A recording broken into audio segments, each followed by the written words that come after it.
নমস্কার বন্ধুরা, moms magical tips and ট্রিক্সে তোমাদের সবাইকে স্বাগত জানাই। আজকের ভিডিওতে আমি তোমাদের সাথে শেয়ার করব হ্রস্বকারযুক্ত কিছু শব্দ এবং সেই শব্দগুলো রিলেটেড বিভিন্ন মজাদার ওয়ার্কশিট। তবে এই ওয়ার্কশিটগুলো দেখানোর আগে তোমাদের সাথে জাস্ট কয়েকটা কথা শেয়ার করে নিই।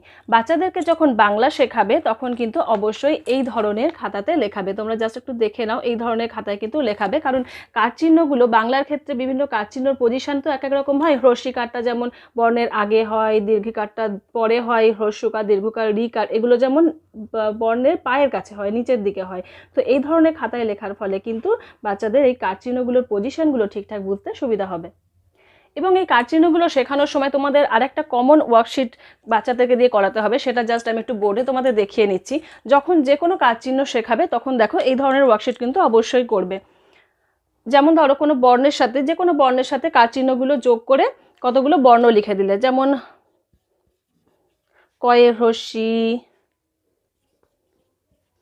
কয়ে দীর্ঘই, কয়ে হ্রস্যু, এই ধরনের বিভিন্ন বর্ণের সাথে বিভিন্ন কারচিহ্নগুলো যেগুলো বাচ্চা অলরেডি শিখে গেছে সেই ধরনের কারচিহ্নগুলো এভাবে লিখে দিতে হবে। এবং তুমি যে কারচিহ্নটার টেস্ট নিতে চাইছো সেই কারচিহ্নটাকে বলতে হবে তার বাচ্চার পছন্দ মতো কালার করতে। ধরো তুমি বলে দিলে যে হ্রস্বকারযুক্ত বর্ণগুলোকে লাল রং করো, তাহলে বাচ্চা এবার যেখানে যেখানে হ্রস্বকারযুক্ত বর্ণ থাকবে সেগুলো কিন্তু পুরোটা লাল রং করবে। এই ধরনের মজাদার ওয়ার্কশিটগুলো করানোর ফলে কিন্তু বাচ্চারা কারচিহ্নগুলোকে খুব ভালোভাবে চিনতে পারে। এবং এই ধরনের ওয়ার্কশিট করতে কিন্তু বাচ্চারা মজাও পায়, কারণ এর মধ্যে কি হয়, কালারিং অ্যাক্টিভিটিটাও থাকে। তো এই ধরনের বিভিন্ন বর্ণের সাথে, ধরো এখানে বয়ের হ্রস্বকার লিখে দিলাম বা ময়ের সাথে হ্রস্বকার লিখে দিলাম, যদি দীর্ঘকার শিখে থাকে তাহলে এরকমভাবে দীর্ঘকার লিখে দিলাম। তো এইভাবে অনেকগুলো বর্ণ একসাথে লিখে দিয়ে বাচ্চাকে বলতে হবে যে যে পার্টিকুলার কারচিহ্নটা টেস্ট নিতে চাইছো সেই কারচিহ্নটা ধরে কালার করতে।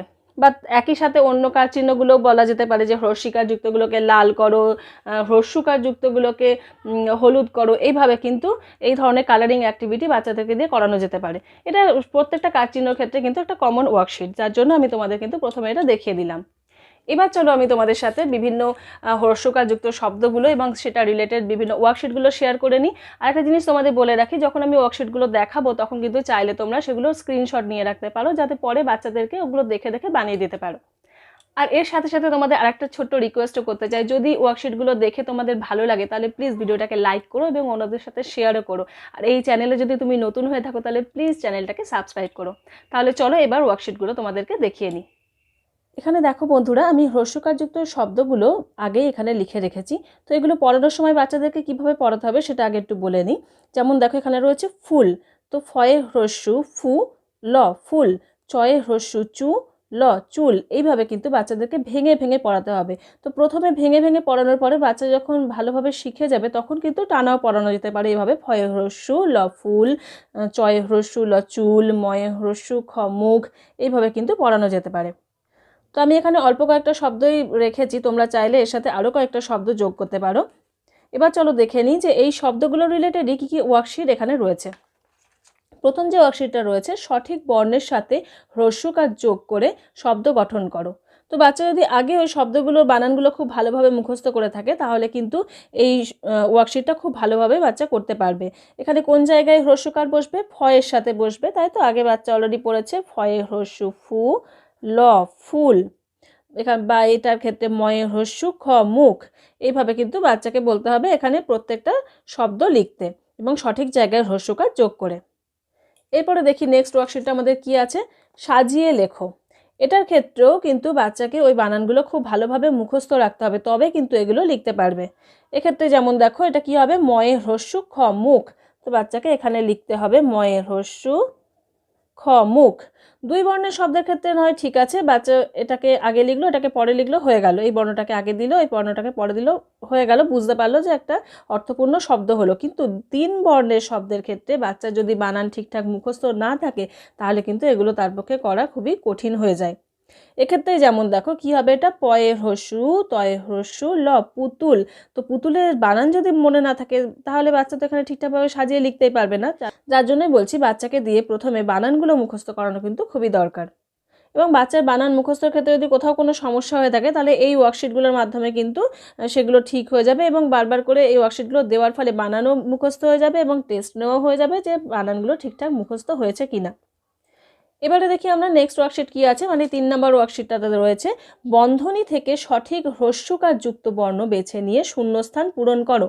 তো এখানে এই ব্র্যাকেটের মধ্যে কি রয়েছে, কতগুলো হ্রস্বকার বর্ণ রয়েছে। এবার কোন পজিশনে কোনটা বসলে একটা অর্থপূর্ণ শব্দ হবে সেটা দেখে দেখে কিন্তু বাচ্চাকে এখান থেকে এনে এনে এখানে বসাতে হবে। তো প্রথমটাতেই দেখো শূন্যস্থান রয়েছে, তারপরে ল রয়েছে, তাহলে এক্ষেত্রে কি হবে, ফয়ে হ্রস্বটা হতে পারে, তাই তো? তাহলে ফয়ে হ্রস্ব ল ফুল। বা এটার ক্ষেত্রে যদি দেখি কয়ে হ্রস্ব র রয়েছে, তো এক্ষেত্রে দুটো অপশানই হতে পারে, দেখো পয়ে হ্রস্ব কয়ে হ্রস্ব রও হতে পারে বা কয়ে হ্রস্ব কয়ে হ্রস্ব রও হতে পারে। তো এইভাবে কিন্তু বাচ্চাকে এখান থেকে বিভিন্ন বর্ণগুলো বসিয়ে বসিয়ে এই শূন্যস্থানগুলো পূরণ করতে হবে এবং শব্দটা পূর্ণ করতে হবে। তো পরের ওয়ার্কশিটটা এবার দেখি কি আছে, কোনাকুনি সাজিয়ে নতুন শব্দ গঠন করো। এই ওয়ার্কশিটটা করতে কিন্তু বাচ্চারা খুব মজা পায়, কারণ এখানে সেভাবে নিজেকে ভাবনা চিন্তা করার কোনো প্রয়োজন পড়ে না, জাস্ট এইটার সাথে এটা যোগ করে বসিয়ে দিলেই হলো, এটার সাথে এটা যোগ করে বসিয়ে দিলেই হলো। এই ধরনের ওয়ার্কশিটগুলোর মাধ্যমে কিন্তু বাচ্চাদেরকে দিয়ে এই যে বানানগুলো বারবার করে লেখানো যায় এবং সেটা মজার ছলে। এমনি যদি বাচ্চাকে শুধু বলতে বলা হয় চুল বানান ফুল বানান লেখো, তাহলে হয়তো সে লিখতে চাইবে না, কিন্তু এইভাবে একটু অন্যরকমভাবে দিলে কিন্তু বাচ্চা খুব মজা পায় এবং খেলার ছলে এগুলো লিখেও ফেলে। তো এই ধরনের ওয়ার্কশিট কিন্তু তোমরা বাচ্চাদের ক্ষেত্রে অ্যাপ্লাই করতে পারো। তো এটাই ছিল আজকের লাস্ট ওয়ার্কশিট। আশা করি ওয়ার্কশিটগুলো তোমাদের ভালো লেগেছে। তো কেমন লাগলো প্লিজ আমাকে কিন্তু কমেন্ট করে জানিও, আর যদি ভালো লাগে আগেই তোমাদের বলেছি একটু লাইক করে দিও আর অন্যদের সাথে শেয়ারও করে দিও। আজকের মতো তাহলে আসি বন্ধুরা, ভালো থেকো সুস্থ থেকো।